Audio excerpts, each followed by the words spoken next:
Շնորհակալություն, պարոն Փաշինյան, Ադրբեջանի փոխվարչապետի այցի ընթացքում տեղի ունեցավ հանդիպում գործարարների հետ, ձեզ հայտնի է ինչ գործարարներ են, ովքեր են մասնակցել այդ հանդիպմանը, ինչ հարցեր են քննարկվել, նաև մամուլում հրապարակվեց, որ Ադրբեջանի փոխվարչապետը ցանկություն է հայտնել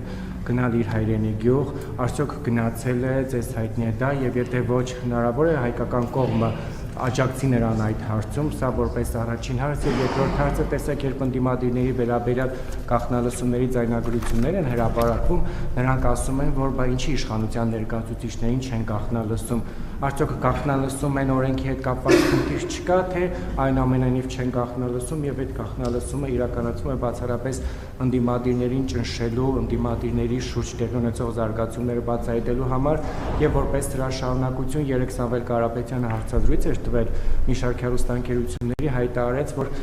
սեպտեմբերին պատերազմ չի լինի, որովհետեւ Նիկոլ Փաշինյանը իշխանության չի լինի։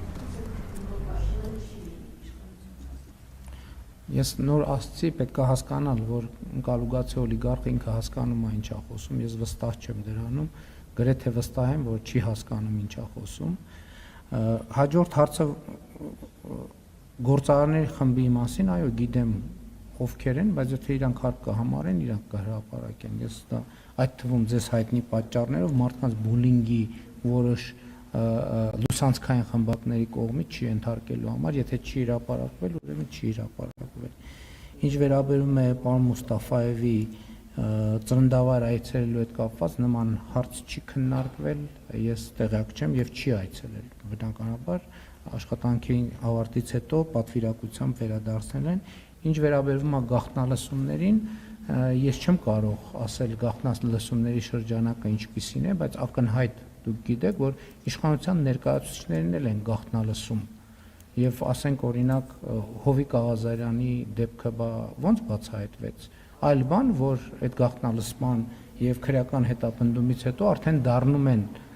անդիմադիր, որպեսզի ներկայանան որպես քաղաքական հալածյալ, որովհետեւ անտրամաբանական է որպես քաղաքական հալածյալ ներկայանալ իշխանության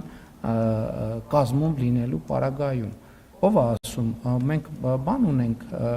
մենք դատապարտված նախարար ունենք, քաղաքաշինության կոմիտեի նախագահ, չգիտեմ, դատապարտված են թե չէ, բայց ոնց որ չեն գաղտնալսել, առանց գաղտնալսման ոնց այդ քրեական գործերը հարուցվել, ոնց են կալանավորվել, ոնց են դատապարտվել։ Շնորհակալություն։